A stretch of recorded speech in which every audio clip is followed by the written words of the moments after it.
हरे कृष्णा, जय गौर हरि। मैं अतुल्य निमाईदास आप सभी को प्रणाम करता हूं और आप सभी का स्वागत करता हूं 5 minute daily dose of Bhagavad Gita series में। तो हम पहुंच गए हैं पहले अध्याय के 29वें श्लोक पर। देखिए क्या कहता है। वे पथुश्च शरीरे में रोम हर्षश्च जायते गांडीवं संसते हस्तात् त्वक्चैव परिधय्यते। मेरा सारा शरीर कांप रहा है, मेरे रोंगटे खड़े हो रहे हैं, मेरा गांडीव धनुष मेरे हाथ से सरक रहा है और मेरी त्वचा जल रही है। तो अब यहाँ देखिए अर्जुन महाराज बिल्कुल क्लियरली कह रहे हैं मेरा पूरा शरीर कांप रहा है, मेरे रोंगटे खड़े हो रहे हैं, मेरे हाथ से मेरा गांडीव धनुष जो है वो छूटा जा रहा है, मेरी त्वचा जल रही है। इन टोटैलिटी हालत बहुत खराब हो गई। तो प्रभुपाद जी यहाँ बता रहे हैं कि कंपन कब होता है शरीर में, या तो आध्यात्मिक रीज़न से होता है, आध्यात्मिक कारण से, कि अंदर एकदम आनंद आ रहा है, भगवान के कीर्तन कर रहे हैं, भगवान का यशोगान हो रहा है, उस समय एक अलग आनंद आता है, उससे कंपन सा महसूस होता है पूरे शरीर के अंदर। परंतु वो तो यहाँ हो नहीं रहा। दूसरा कंपन होता है भय के कारण, जब व्यक्ति डरा हुआ होता है तब वो कांपता है। तो प्रभुपाद जी कह रहे हैं कि ये जो इसकी कंपन हो रहा है, जो रोंगटे खड़े हो रहे हैं, ये भय के कारण हो रहे हैं। अब भय किस लिए?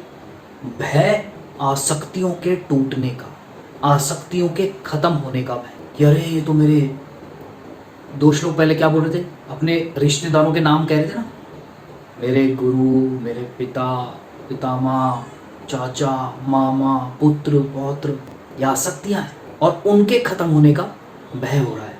तो अंदर से घबरा रहे हैं, जबकि उन्हें घबराना नहीं चाहिए, क्योंकि वो क्षत्रिय हैं और वो धर्म की स्थापना के लिए लड़ रहे हैं, वो धर्म के लिए लड़ रहे हैं। और धर्म के युद्ध के अंदर जब आप धर्म की तरफ से लड़ रहे हैं तो आपको घबराने की कोई ज़रूरत ही नहीं, क्योंकि आप तो सही हैं। आपका कार्य क्या है? आप अधर्म को खत्म करें। और धर्म क्या है?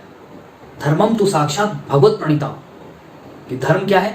जो भगवान स्वयं, भगवान के साक्षात भगवान के मुख से आया है। और वहाँ तो भगवान साक्षात स्वयं ही अर्जुन महाराज के साथ खड़े थे। तो इसका मतलब क्या हुआ कि जो भगवान कृष्ण कह रहे हैं वो करना ही क्या हुआ? धर्म हुआ।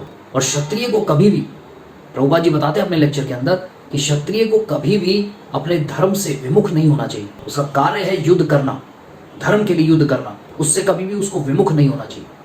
परंतु इस तरीके से घबराना, डरना, ये एक नेचुरल टेंडेंसी है, क्योंकि आप अपने रिश्तेदारों से, अपने फैमिली मेंबर से इतने ज़्यादा आसक्त हो कि आप जानते हुए कि ये गलत कर रहे हैं, ये गलत हैं, फिर भी आप उनसे लड़ने में घबरा रहे हो। जैसे उदाहरण किसका आता है? डॉक्टर का। डॉक्टर इतने सैकड़ों ऑपरेशंस कर देता है, परंतु कभी उसके मन में डर नहीं आता।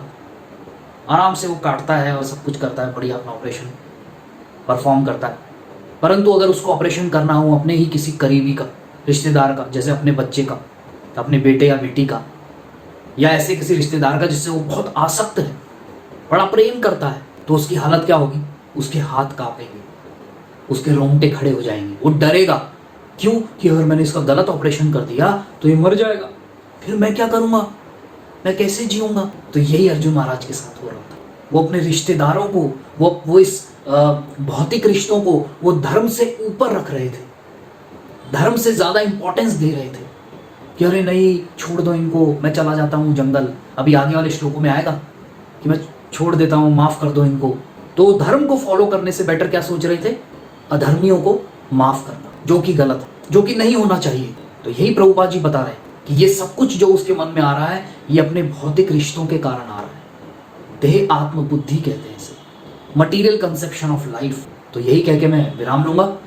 कल आएंगे अगले श्लोक के साथ। तो आप प्लीज़ 14 आवर्स का जो लेक्चर है उसे जल्दी से जल्दी सुन लीजिए, ले लीजिए। और चैनल को सब्सक्राइब नहीं किया है तो सब्सक्राइब कर दीजिए, फेसबुक पेज को लाइक कर दीजिए, इन वीडियोस को ज़्यादा से ज़्यादा शेयर कीजिए, तभी तो ये नॉलेज पहुँचेगी आगे तक। तो थैंक यू वेरी मच।